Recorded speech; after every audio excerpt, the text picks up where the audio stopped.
মৃত্যু থেকে কেউ বাঁচতে পারবে না, মরণ থেকে যতই পালাও মরণ তোমায় লইবে ঘিরি। সুদূরে পানে আকাশ পানে লুকাও লাগিয়ে সেটায় সিঁড়ি। কোটি টাকার মালিক দেখো অভাব হয় না দূর, গরিব ঘুমায় আরাম করে মনটা বাহাদুর। ফেরাউনের লাশটা দেখো মিশর জাদু ঘরে, খায় না মাটি পোকা মাছি সবাই ঘৃণা করে। উঁচু জমিন থেকে পানি নিচু জমিনে যায়, তেমনি খোদার রহমত আসে নম্রতার হৃদয়। বড় বড়াই থাকলে দিলে রহমত আসবে না, নিজেকে নিজে ছোট মনে করিও সদা। ভোগবিলাসের বাড়ি গাড়ি পরে থাকবে সব, থাকতে সময় স্মরণ করো আল্লাহ আমার রব। চিৎকার মেরে বলেন আমাদের রবকে, আর জোরে বলেন আমাদের রবকে। আল্লাহ আমাদেরকে দেখেন কি দেখে না? জোরে বলেন দেখেন কি দেখে না? আল্লাহ সবকিছু দেখেন তো। এখন কোন নাস্তিক, এরকম সমাজের মধ্যে নাস্তিক আছে না যারা বলে যাকে দেখি না তাকে মানি না? বলে কি বলে না? বলে যাকে দেখা যায় না তাকে মানি না। আসমান তো এমনি এমনি সৃষ্টি হয়েছে, জমিন এমনি এমনি সৃষ্টি হয়েছে, সব গাছপালা তরুলতা সব এমনি এমনি সৃষ্টি হয়েছে। এখন আমরা যদি প্রশ্ন করি, আচ্ছা মানুষ বলো দেখি রাত্রি কেন কালো, সূর্য বলো কোথা হতে পাইলো এত আলো, ফুলগুলো নানান রকম কেমন করে হয়, পাতাগুলো সবুজ বটে ফুলের মতো নয়, ঠিক কিনা? দুধ কেন এত সাদা, দুধ কেন এত সাদা, মরিচ কেন ঝাল, আমগুলো পাকলে বলো কেমনে হয় তালাল, পশু পাখি কয় না কথা মানুষ কেন কয়, বলো বলো ও হে মানব এসব কেমন করে হয়। ভাবি সবই মহান প্রভুর দান, নত শিরি সিজদা করো হে মুসলমান। ডিমগুলো সব একই রকম, ডিমগুলো সব একই রকম, পার্থক্য নয় মোটে, তবে সাদা কালো বাচ্চাগুলো কেমন করে ফোটে। আমরা সবাই বাস করি এই পৃথিবীর অঙ্গে, হাতের লেখা মুখের চেহারা মেলে না কারোর সঙ্গে, আর মেলে না কলমের সই বুড়ি আঙুলের টিপ। ওরে প্রমাণ হলো মহান আল্লাহ আছেন একজন ঠিক। অতএব সম্মানিত ভাইয়েরা আমার, আল্লাহ আছেন এতে কোনো সন্দেহ আছে? বলেন কোন সন্দেহ আছে? সন্দেহ থাকলে ঈমান নাই, সন্দেহ থাকলে ঈমান নাই। সেই আল্লাহ বলছেন কুল্লু নাফসিন যায়িকাতুল মাউত, প্রত্যেকটা প্রাণের একদিন মৃত্যুর স্বাদ গ্রহণ করতে হবে। এ দুনিয়ার টাকাওয়ালা, ও দুনিয়ার সম্পদওয়ালা, তুমি কি মনে করছো তোমার টাকায় তোমাকে কবরের মধ্যে বিল্ডিং বানায় দিবে, তোমার সম্পদ তোমাকে কবরের মধ্যে দিয়া দিবে? ওরে না না না, সম্পদ তোমাকে কবরের মধ্যে দিবে না। তোমার থেকে বড় ক্ষমতাওয়ালা ছিল নমরুদ, নমরুদ কিন্তু টিকতে পারে নাই, ল্যাংড়া মশা দ্বারা আল্লাহ দুনিয়া থেকে বিদায় করে দিয়েছে। এ তোমার থেকে বড় ক্ষমতাবান ছিল ফেরাউন, আল্লাহ রাব্বুল আলামিন নীল নদের মধ্যে চুবাইয়া চুবাইয়া আল্লাহ তাআলা দুনিয়া থেকে বিদায় করে দিয়েছে। তোমার থেকে বড় টাকাওয়ালা ছিল কারুন, পয়গম্বর মুসা নবী কয় কারুন যাকাত দাও, যাকাত দাও, সম্পদ থেকে আল্লাহর রাস্তায় যাকাত দাও। কারুন ডাক দিয়া কয় পয়গম্বর, টাকা কামাইছি আমি, সম্পদ কামাইছি আমি, কেন আমি আল্লাহর রাস্তায় যাকাত দেব?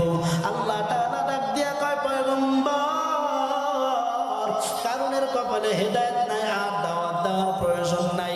মাটিকে আল্লাহ নির্দেশ দিলেন ও মাটি কারুনকে ধরো, মাটি সঙ্গে সঙ্গে কারুনকে ধরে ফেললেন। কারণ মনে করছে মাটি যেহেতু অল্প একটু ধরছে, আমার লোক সব আছে, যা আছে টাকা আছে সম্পদ আছে, লোকজন দিয়ে আমি মাটি থেকে উঠে যাব। কারণকে আস্তে আস্তে আস্তে আস্তে হাঁটু পর্যন্ত ধরছে, হাঁটু থেকে মাজা, মাজা থেকে বুক পর্যন্ত ধরছে। কারণ তখন কয় মুসা তোমার আল্লাহকে বলো আমি যাকাত দিতে রাজি আছি। আল্লাহ তাআলা ডাক দিয়া কয় পয়গম্বর, কারণের কোনো কারণের আর দোয়া কবুল হবে না, কারণ মৃত্যুর গড়গড়ায় উঠে আসছে, কারণ তার সম্পদ সহ মাটির নিচে নেমে গেছে।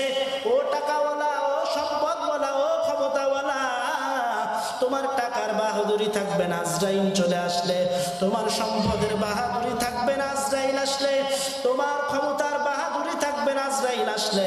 যখন আজরাইল আসবে তুমি দেখবা এই দুনিয়াতে সবাই যখন তোমার আপন ছিল, কিন্তু আজরাইল আসার মুহূর্তে কেউ আপন নাই, কেউ আপন নাই, কেউ আপন নাই। আজরাইল যখন খপ করে জানটা কবজ করে নিবে, জানটা কবজ করে নেওয়ার সাথে সাথে চক্ষুটা উল্টা যাবে, জানটা কবজ করে নেওয়ার সাথে সাথে পানির পিপাসায় বুকের ছাতি ফেটে যাবে, মানুষগুলো হাহাকার করতে থাকবে, আমার সন্তান কাঁদবে আব্বু আব্বু বলিয়া, আমার স্ত্রী কাঁদবে স্বামীর জন্য, আমার মা কাঁদবে স্বামীর ছেলে সন্তানের জন্য, আমার বাবা কাঁদবে সন্তানের জন্য, কিন্তু কেঁদে কেঁদে কোনো লাভ হবে না। কেঁদে যখন লাভ হবে না, আজরাইল তোমার জানটা খপ করে কবর থেকে টেনে নিয়ে যাবে। তোমাকে দেখার জন্য পাড়া প্রতিবেশী লোকজন আসবে, এসে এসে তোমাকে দেখে যাবে, কেউ কান্না করবে, কেউ কান্না করবে, আর কেউ বলবে লোকটা ভালো ছিল, কেউ বলবে লোকটা খারাপ ছিল। এমন এমন মন্তব্যের মধ্য দিয়া তোমার গরম পানি দিয়া তোমার গোসল হবে। এলাকার থেকে মসজিদ থেকে খাটিয়ালাটা নিয়ে আসবে, খাটিয়ালাটা নিয়ে আইসা 5-3খানা সাদা কাপড় পরিধান করাইয়া তোমাকে খাটিয়ালায় উঠায়া জানাজার দিকে নিয়ে যাবে। জানাজা দিয়া তোমাকে কবরের মধ্যে শোয়া দিবে, সবাই মাটি দিবে। তুমি মনে করবা আমার সাথে মনে হয় সবাই যাবে, কিন্তু কেউ যাবে না। মাটি দিয়া যখন লাস্ট ব্যক্তি উঠে যাইবে, তুমি বলবা হায় রে দুনিয়া, হায় রে দুনিয়া, হায় রে দুনিয়া। মনে করছিলাম আমার সাথে এই ব্যক্তিও যাবে, শেষ ব্যক্তিও আমার সাথে যায় নাই, অতএব আমার সাথে কেউ যাবে না। একা একা তোমাকে কবরের মধ্যে থাকতে হবে। দুনিয়ায় যদি আলেমদের মোহাব্বত করিয়া যাও, যদি দুনিয়াতে আলেমদের সাথে ভালো সম্পর্ক করে যাও, মসজিদ মাদ্রাসার সঙ্গে তোমার সম্পর্কটা ভালো হয়, ওই কবরে যাওয়ার সাথে সাথে তোমাকে প্রথম প্রশ্ন করা হবে মান রব্বুকা, তোমার রবকে। তুমি বলবা আমার রব আমার আল্লাহ। মান দীনুকা, তোমার দিন কি? তুমি বলবা দিন ইসলাম।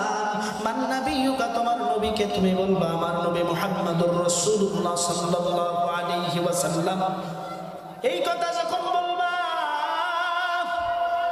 তুমি তো মাপ পেয়ে গেলা, কবরের মধ্যে শান্তির ঘুম ঘুমাবা। আর যদি দুনিয়াতে ভালো কাজ না করে যাও, মসজিদ মাদ্রাসা মুয়াজ্জিন মসজিদ মাদ্রাসার খেদমত না করো, যদি আলেমদেরকে মোহাব্বত না করো, যদি দুনিয়াতে গুনাহের কাজ করো, যদি দুনিয়ার মধ্যে নামাজ ছেড়ে দিয়ে বেপরদায় চলে আমার মা বোনেরা, যদি পুরুষ নামাজ ছাড়ে, মা বোনেরাও নামাজ ছাড়ে, সন্তানেরা নামাজ ছাড়ে, কবরে যাওয়ার সঙ্গে সঙ্গে প্রথম প্রশ্ন করবে মান রব্বুকা, তোমার রবকে? তুমি বলবা লা আদরি, আমি জানি না। মান দীনুকা, তোমার দিন কি? তুমি বলবা লা আদরি, আমি জানি না। মান নবিয়ুকা, তোমার নবীকে? তুমি বলবা আমি জানি না। এর দুনিয়ার মানুষ এই কথা বলার সঙ্গে সঙ্গে কবরের দুই পাশের মাটি এমন জোরে চাপ মারবে, ওই চাপের সঙ্গে সঙ্গে পাথরের হাড্ডি গোলা চুরমার হয়ে যাবে। ওই কবরের আযাব সহ্য করতে পারবা না। ওই কবরের মধ্যে একটা আর দুইটা নয়, 99টা সাপ ওই কবরের মধ্যে তোমাকে আমাকে ধ্বংসন করতে থাকবে। তুমি মনে করছো তুমি বড় হুজুর, তোমার কবরে আযাব হবে না। তুমি মনে করছো তুমি বড় মৌলবী, তোমার কবরে আযাব হবে না। তুমি মনে করছো তুমি হাজী সাহেব, তোমার কবরে আযাব হবে না। ওই কবরের মাটি কিন্তু তুমি কে হাজী কে পাজি কাউকে চিনবে না। ওই কবরের মাটি কে মুফতি কে মুহাদ্দিস কাউকে চিনবে না। ওই কবরের মাটি চিনবে নেক আমল, নেক আমল। নবীর মেয়ে ফাতেমা যখন ইন্তেকাল করলেন, ইন্তেকালের পূর্বে হযরত আলী রাদিয়াল্লাহু তাআলা আনহু তার স্বামীকে বলে গেলেন, স্বামী আমার, আমি মারা যাওয়ার পর বেশি লোক খবর দিবেন না, অল্প লোক খবর দিয়া আমার জানাজা সম্পূর্ণ করে আমাকে মাটিতে থুয়ে আসবেন, রেখে আসবেন। হযরত আলী মাজান ফাতেমা মারা যাওয়ার পর হযরত আলী অল্প সংখ্যক লোক নিয়ে জানাজা দিয়া রাতের বেলায় কবরের হযরত আবু যরকে বললেন, আবু যর, ফাতেমার কবর খুঁড়তে তুমি চলে যাও, রাতের মধ্যে ফাতেমাকে কবরে শোয়ানো লাগবে। হযরতে আবু যর রাদিয়াল্লাহু তাআলা আনহু কবরের মাটি খোঁড়ার জন্য কবরের কাছে চলে গেলেন। মাটি খুঁড়তে লাগলেন, মাটি খুঁড়তে লাগলেন। কবরের মাটি খোঁড়া করতে করতে কবরের মাটিকে প্রশ্ন করলেন, কবরের মাটি, আজকে কার জন্য কবর খুঁজতে গিয়েছি তুমি কি জানো? ও কবরের মাটি, তুমি কি জানো আজকের কবরের মাটি কার জন্য খুঁড়তেছি? কবরের মাটির কোনো জবাব নাই, লা জবাব। আবার প্রশ্ন করা হলো, কবরের মাটি, তুমি কি জানো আজকে কবর কার জন্য খুঁড়তেছি? আজকের কবর খুঁড়ি হাসান হোসেনের মা ফাতেমার জন্য। কবরের মাটির কোনো জবাব নাই। আবার কবরের মাটিকে প্রশ্ন করা হলো, কবরের মাটি, আজকে কবর খুঁড়তেছি কার জন্য জানো? জান্নাতের মধ্যে মহিলাদের সর্দারিনী ফাতেমার কবর খুঁজতেছি। খবরদার খবরদার, কবরের মাটি বেয়াদবি করবা না। কবরের মাটি কোনো সাড়া নাই। আবার প্রশ্ন করা হলো, ও কবরের মাটি, তুমি কি জানো তোমার মধ্যে আজকে কাকে রাখতেছি? যিনি নবীর মেয়ে ফাতেমা, বিশ্ব নবী জনাবে মুহাম্মদুর রাসূলুল্লাহ সাল্লাল্লাহু আলাইহি ওয়াসাল্লামের মেয়ে ফাতেমাকে তোমার মধ্যে রাখতেছি। খবরদার খবরদার, কবর তুমি বেয়াদবি করবা না।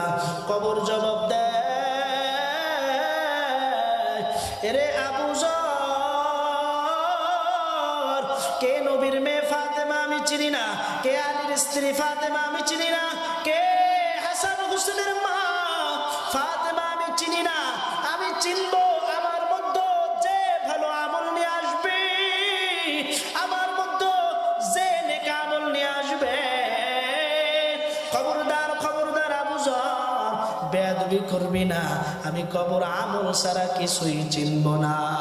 এজন্য আমি আপনাদেরকে বলি, রে ভাই, এই দুনিয়ায় আমল করেন, আমল করেন, দুনিয়ায় নামাজ ইবাদত বندگی করেন, আর আল্লাহকে বলেন, ও দয়ার মালিক, আমার মতো গুনাহগার এই জমিনে আর কেউ নাই, আমার মতো জাহান্নামের আসামি এই দুনিয়ার কেউ নাই। ও আল্লাহ, আপনি যদি আমাকে মাফ না করেন, বলেন আমাকে কে মাফ করবে, কে মাফ করবে, কে মাফ করবে? ও আল্লাহ, কিয়ামতের ময়দানে আপনি হবেন ভয়ঙ্কর। আল্লাহ সেদিন জবাব দিবেন, ইয়া আইয়ুহান নাস, ইয়া আইয়ুহান নাস ইত্তাকু রাব্বাকুম ইন্না যালজালাতাস সাআতি শাইউন আযীম ইয়াওমা তারাউনাহা তাযহাবু কুল্লু মুরদিআতিন আম্মা আরদাআত ওয়া তাদউ কুল্লু যাতি হামলিন হামলাহা ওয়া তারান নাসা সুকারা ওয়া মা হুম বিসুকারা ওয়ালাকিন্না আযাবাল্লাহি শাদীদ। আল্লাহ তাআলা কিয়ামতের ভয়ঙ্কর বর্ণনা দেন।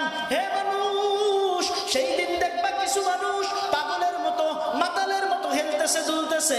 গর্ভবতী মা তার গর্ভপাত করে ফেলছে, দুগ্ধদানকারিণী মা তার দুধের শিশুকে কোল থেকে ফেলে দিয়েছে। কিছু মানুষ দেখবা মদ খায়, যারা মদ খাওয়া মানুষের মতো মাতালের মতো হেলতেছে আর দুলতেছে। একদল মানুষ ডাক দিয়া বলবে, এরা কি পাগল নাকি এরা মদ্যপান করেছে, নাকি এরা মদ খেয়েছে? আমার আল্লাহ সেদিন ডাক দিয়া বলবেন, এরা কেউ পাগল না, এরা কেউ মদ পান করে না, এরা আমি আল্লাহর আযাবের ভয়ে আমল করতেছি। আল্লাহর কাফারিয়াতের আওয়াজ সেদিন বড় ভয়ঙ্কর। আল্লাহ সেদিন বড় ভয়ঙ্কর হবে। এরে বান্দা, যদি নেক আমল না নিয়ে যাও, আল্লাহর সামনে দাঁড়াইতে পারবে না। কিয়ামতের ময়দানটা হবে একটা তামার মতো তামা। লোহার এক পাশে আগুন লাগলে আর এক পাশ গরম হইতে সময় লাগে কি লাগে না?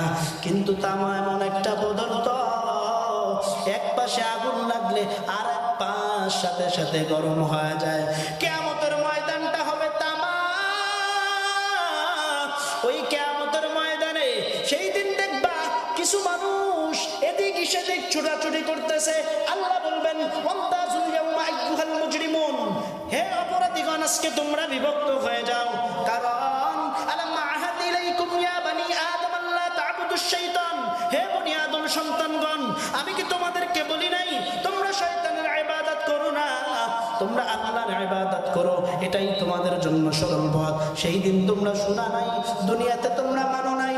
আজকে আমি আল্লাহর সামনে কথা বলার মতো তোমাদের কোনো শক্তি নাই। সমস্ত কিয়ামতবাসী ভয়ে থরথর করে কাঁপতে থাকবে। সবাই আদম আলাইহিস সালাতু ওয়াস সালামের কাছে যাবে, ও পয়গম্বর আদম নবী, আজকে আল্লাহর সামনে কথা বলার মতো কেউ নাই, আপনি একটু আমাদেরকে বাঁচান। পয়গম্বর আদম নবী বলবেন, আমি পারবো না, যাও তোমরা মূসা কালিমুল্লাহর কাছে যাও। মূসা কালিমুল্লাহর কাছে গিয়ে বলবে, পয়গম্বর, আপনি দুনিয়াতে আল্লাহর সাথে কথা বলতেন, আজকে আল্লাহর রাগের সামনে কেউ কথা বলতে পারে না, আপনি একটু আল্লাহকে বলেন আল্লাহর রাগ যেন পানি হয়ে যায়। পয়গম্বর মূসা নবী বললেন, আমি পারবো না, যাও তোমরা ইব্রাহিম খলিলুল্লাহর কাছে যাও। তিনিও বলবেন আমি পারবো না। আর তিনি বলবেন, যাও তোমরা ঈসা রূহুল্লাহর কাছে চলে যাও। ঈসা রূহুল্লাহ বলবে, আমিও পারবো না, কিন্তু একটা তথ্য তোমাদেরকে দিতে পারি, যাও তোমরা পয়গম্বর মুহাম্মদুর রাসূলুল্লাহর কাছে চলে যাও। সমস্ত কিয়ামতবাসী পয়গম্বরের কাছে চলে যাবে। মাকাম মাহমুদের মধ্যে নবী আমার সিজদায় পড়ে কান্না করতে থাকবে, দয়ার মালিক, আমার উম্মতের কি উপায় হবে? কিয়ামতবাসী যায় বলবে, পয়গম্বর, আল্লাহর সামনে কথা বলার মতো আজকেও নাই, আপনি একটু আল্লাহকে বলেন, দয়ার মালিক, আপনার রাগটা একটু কন্ট্রোল করেন। আল্লাহ রাব্বুল আলামিনের কাছে পয়গম্বর হাত তুলে দিবেন, দয়ার আল্লাহ, আমার উম্মত, আপনি একটু বিচার কার্যক্রম শুরু করেন। আল্লাহ তাআলা নবীকে বলবেন, নবী আমার, আপনি কাঁদবেন না, কাঁদবেন না, আমি আল্লাহর রাগ পানি হয়ে গেছে। সেদিন একটা আল্লাহর নবী বলবেন, আম্মা জান আয়েশা প্রশ্ন করলেন, ও নবী আমার, সেই দিন আপনার উম্মতদেরকে আপনি কিভাবে চিনবেন? নবী বলেন, আমার সেই উম্মত 5 বেলার ওযু দিয়া 5 বেলার নামাজ আদায় করেছে, কিয়ামতের ময়দানে আমার উম্মতের কপালের মধ্যে নূরের বাতি চমকাইতে থাকবে।